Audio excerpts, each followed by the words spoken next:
Hello and good afternoon. This is another edition of Joe's Book Review. I am Joe. These are books I'm reviewing. It's a hard concept to grasp sometimes, but I think I've got this one down pat. It has been at least 5 months since I've done one of these before, and I've done it for the exact same author I'm doing today, but just time has gotten in the way. So many things have happened. I'm happy to say that I've upgraded my camera technology a little bit, so at least I'm a decade closer to today than I was the last time you saw a video of this visage. Um, but also in that time, I think I've had 2 surgeries on my body. I got COVID. I've been sick a few times. Might even have to go see a doctor again. So I've been behind the 8 ball, but it hasn't stopped my reading. It just has stopped my recording. So, without further ado, let me just dive into this and see what we can get from out of this. Maybe I'll do more than one today. We'll see. Today is a clean the office, clean the desk, declutter a little bit of kind of stuff. Not the Marie Kondo kind of declutter. Just get rid of the piles that have been accumulating and massing. So, I want to talk about this. So, Swords of Mars, I've actually done an audio version of this uh, at least 2 books ago, but I never got a chance to talk about it here. So, let's do that right now. I got some notes here. We'll go through it. So, Edgar Rice Burroughs, while this washes out and comes into focus, The Swords of Mars. This is book 8 in the John Carter Barsoom series, Barsoom being his world's take on the planet Mars. Book 8, Edgar Rice Burroughs, but in Swords of Mars, John Carter is finally back. He has not been the main person in the books for many books, actually. They do like the original first 3 trilogy, where you see him coming to Mars and he rescues the princess, and now he's becoming the warlord and just being able to go through adventure after adventure. And Edgar Rice Burroughs does a great job of introducing new cultures and societies along his travels. And of course, being such a debonair guy that John Carter is, every new society he meets, if they're not an enemy, they are now an ally. They are part of the kingdom, or they have a treaty with the kingdom. You know, new friends, new beings that they can now like make a better Barsoom together with. But after those first 3 books were done, the focus started getting onto other people in the world, or tangential people to John Carter. I think book 4 is Thuvia, the Maid of Mars. Now we're talking about his son, Carthoris, which is a combination of the names of John Carter and his love, Deja Thoris. They make Carthoris. They do Thuvia of Maid of Mars, book 4. Book 5, The Chessmen of Mars, goes to the daughter. And the daughter is Tara of Helium. And then she has her adventure. Again, tangential to John Carter, but not John Carter so much. Then the first one I started making actual audiobooks for was The Mastermind of Mars. But that introduced another Earthman. So while John Carter came to Barsoom in the magical way that he does, there's now another one, Ulysses Paxton. And now he finds his way onto Barsoom, onto Mars. So you follow his adventures as he's going through like the Mastermind of Mars, who is Rostavos, and what happens. At the end of that book, you actually do run into John Carter, but it's a kind of, it put the capstone on the whole story and gave you a nice finale. But he wasn't really part of the story much at all. And even after that, now we're on book 7. Book 7 is The Fighting Man of Mars. And this is the story of a Padwar of Helium. His name was Tan Hadron, and he comes from an area called Hastor. But you follow him along his experiences. So again, we are learning more and more about this world, who most enemies are, who some friends are. He adds history, he throws in new cities and new areas to delve into. But we haven't seen our main man since like about book 3 for the most part. But that changes right here in Swords of Mars. Moving forward on my notes here.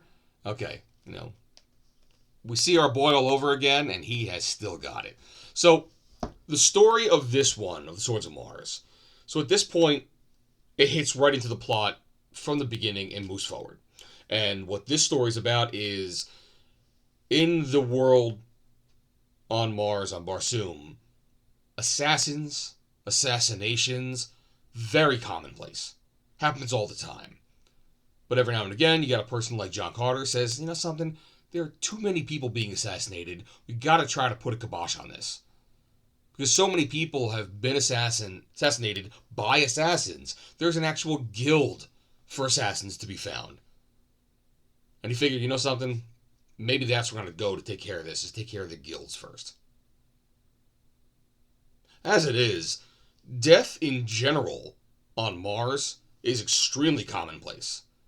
You know, despite the fact that the people who are born there live to be like 1,000 years as an average lifespan.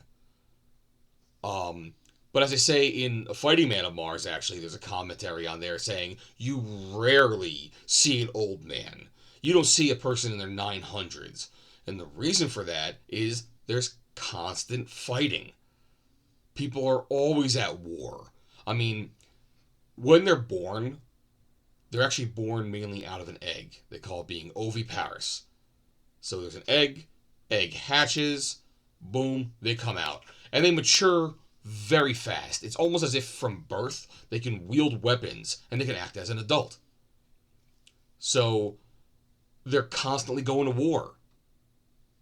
You know, they have a weapon in their hand very, very early, very, very quickly. And they're either going to be like in the armies, they'll become a padwar, or they'll become an adwar and join the military of certain cities, or they'll be a panthin, which is almost like a mercenary. You kind of go from town to town looking for work in wars. Tribes, which are everywhere in all areas of the map, are constantly warring with each other for, you know, all the regular reasons that tribes do so. So, dying in combat is probably the number one way you're gonna go. Because combat is just constant. Now add on top of that the fact that there's assassins, and they're being hired to assassinate people left, right, and center. It's rampant. So, even though people do what they can to prevent it, death by a war or, you know, assassination or any kind of like bullet or ray gun or bladed fashion is going to happen. That's why you don't see any old Barsoomians. There ain't no old red men out there for the most part. I'm sure one or two slip through the cracks.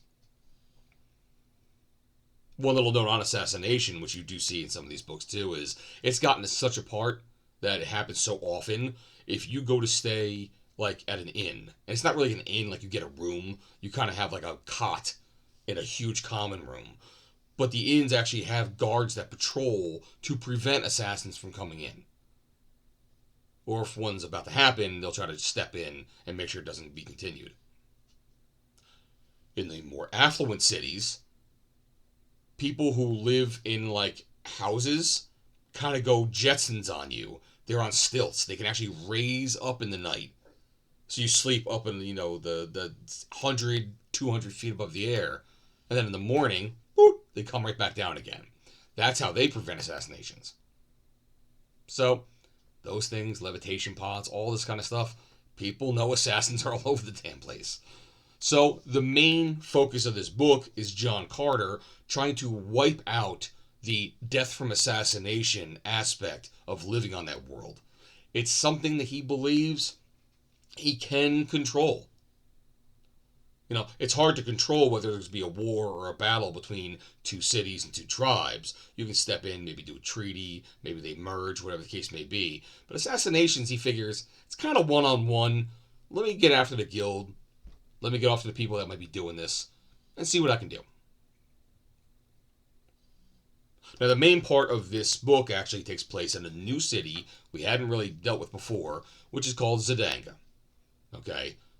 Zidanga is like far enough away from the main city that he and his family and everyone else inhabit, which is Helium, that there's almost lawlessness.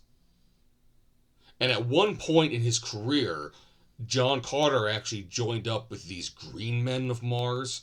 Um, they're called Tharks. They're very tall. They got 4 arms, extremely warlike, and they just love to see people being killed and killing them and everything else.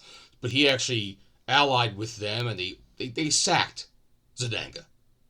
Something was going on there. They came in, pretty much like destroyed the people, destroyed the evil, and then left. So now you're talking about what happens to the people after World War II, when the war's over, whose houses have been bombed for the last decade. Of course, when they grow up, they're not going to like John Carter and the Tharks and the reason why they came into town. They just know they came into town, blew crap up, left. For some reason, I'm getting an image in my head about they used to do this as a joke in Futurama all the time, where they build the cities, and all of a sudden the aliens would come and kill it all. City comes back up again. Aliens come back.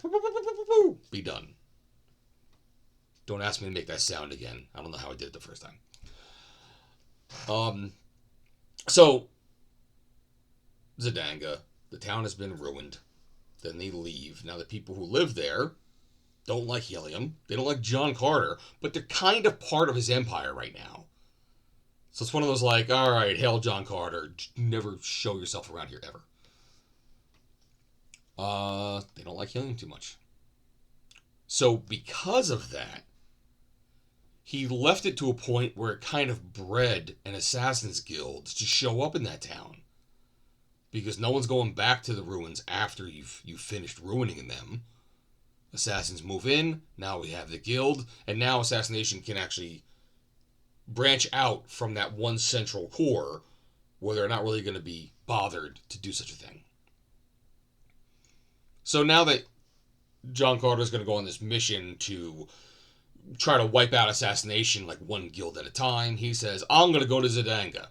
And he does what he always does. He gets himself some red stained paint, puts it over his pale earth skin. Hey, now I'm a red man.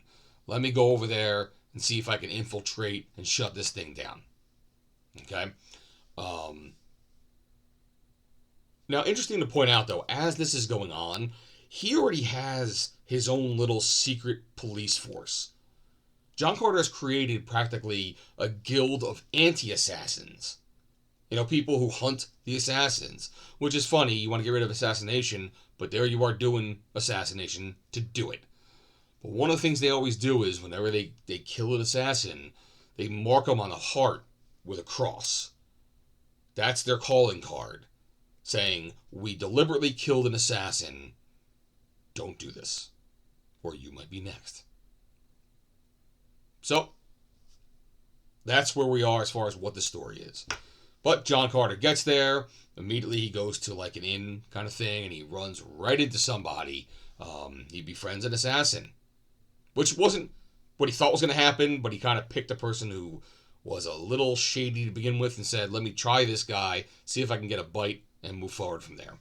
Of course, he meets a person named Rapace, and he befriends Rapace the Ulcio. And he himself has his own little assumed name. But he goes to work with this guy because I think they get into a skirmish and Rapace sees how he can handle himself. Let me take him with me. I go work for some other dude. It's an inventor. His name's Falcivis. Maybe I'll get this guy some work. And together we can do all this work that this Falcivis has. Why does Falcivis have all this work? Well, he's an inventor, but he's an inventor that steals his ideas from other inventors. So, of course, they're going to want it back or take care of him so that they don't get, first to patent. So, like, now you have, like, a tribes. It's an inventor war going on. So you need your own assassins to take care of this kind of stuff. But it turns out that this guy that John Carter runs into, Rapace the Ulcio, actually is a part of the Assassin's Guild, which is run by another guy named Jean. And basically, what follows is your usual Edgar Rice Burroughs Barsoomian adventure story that we've all grown to love, because I hope you love it, because this is like book 8, and you've probably gotten through a lot of these things before. Maidens need rescuing, henchmen need to be dispatched, they sneak around the city, and you learn the secrets, and you come on back and do whatever. And through this whole thing, he's trying to keep his identity, quiet as the White Prince of Helium. He's trying to keep all that a secret. He's there as someone else. And all this culminates with a brand new place that we're going to visit this time. A lot of times they talk about how Mars has two moons. One's nearer, one's further. And they actually name them Thuria and Chloros. And because of the size of Mars and the size of the moons and how close they are, you can see them going across the sky most of the time. Well, at one point, assassins are being killed so much with the cross upon their chest that other inventor that Falsivus had stolen from needs more capital so he can finish his invention and, become rich and make more things, because that's what inventors do, apparently. So they actually get into an idea saying, I'm going to send this Assassin's Guild to go to Helium, and they're going to capture John Carter's love interest, Deja Thoris. And we're going to ransom her. Okay, kind of a ballsy move, but they decide to go forward with it. While they kidnap her, they're not going to keep her in the warehouse where the inventor is. They're not even going to keep her in one of the Assassin's Guild. What this inventor does is he actually was making a spaceship to explore beyond Barsoom. So he says, I'm actually going to go to the moon of Thuria. And almost to a certain extent, like back in the day, people thought our moon was made of cheese. They say, hey, we looked in telescopes, and on Thuria, diamonds and precious gems and minerals that we would want are just on the surface. You can go there with an unmanned ship if you wanted to, have a rover pick up all the stuff and bring it back, and you'd be rich as hell back here. So, they said, I got a spaceship now. We got to hide this girl we just kidnapped. Why not bring her to Thuria? It's a nearer moon, and we can get there, hang out there for as long as we want, gather our riches, and come back when the ransom is ready. So, that's what they do. Now we've got space travel included in these Barsoomian adventures. So, they take care of that, and what happens is that technology of a spaceship to go out to Thuria is the technology that this Falsivus has stolen from the other inventor. So now he's like, okay, I gotta steal this ship and get over there, chase them, hopefully get there in time, and go save my loved one. Like I said before, maidens in distress. So, they go out there, and now another part of the adventure is beginning and continuing. Now it's an extraplanetary adventure. Now you're on a moon for pretty much the remainder of the book. And while you're on the moon, you got some people on Thuria, they're invisible.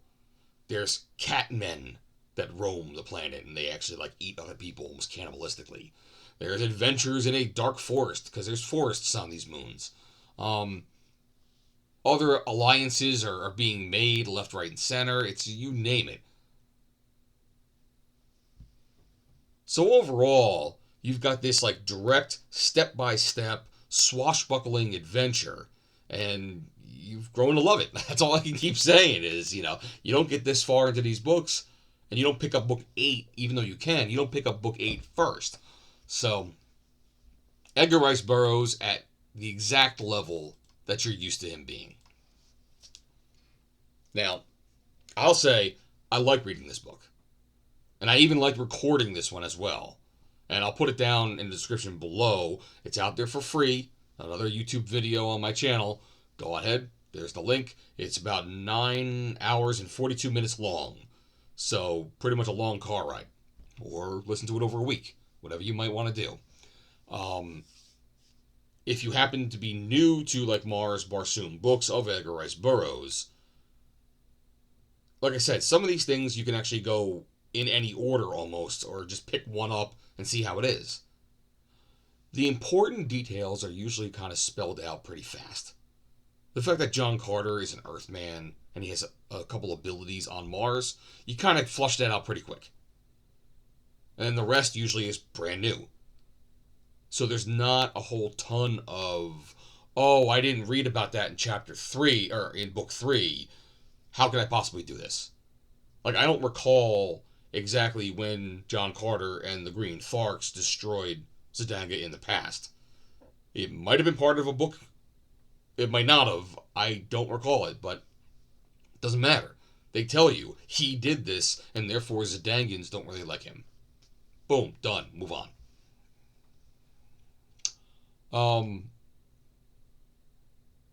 What else can I say? So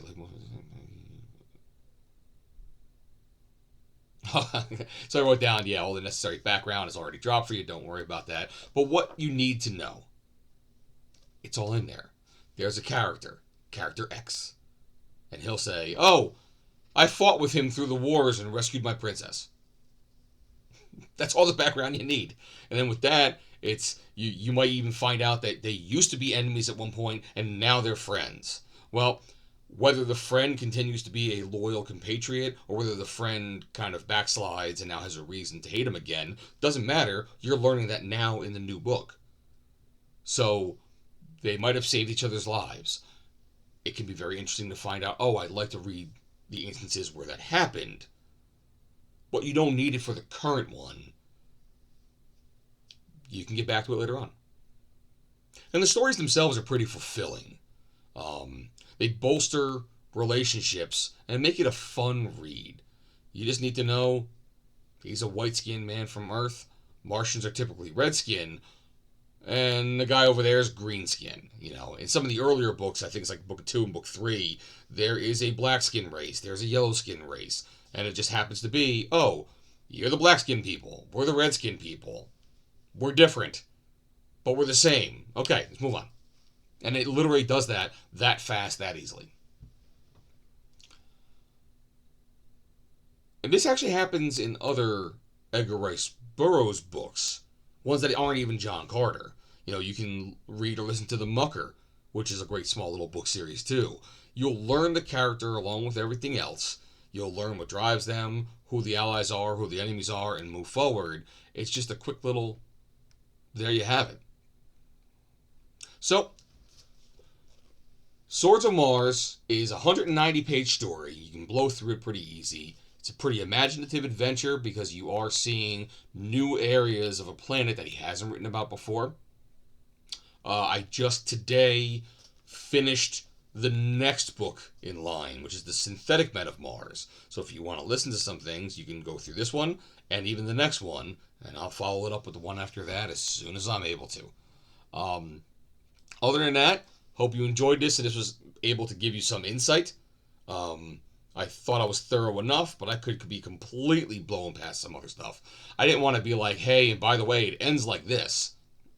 I just wanted to say, this is what you would expect from this story if you get yourself into it. So, I will leave it at that. Thank you very much for listening. Hopefully I can knock out some more of these today because the kids are already asleep, and it's pretty quiet and I can do this. Alright, take care. Happy reading.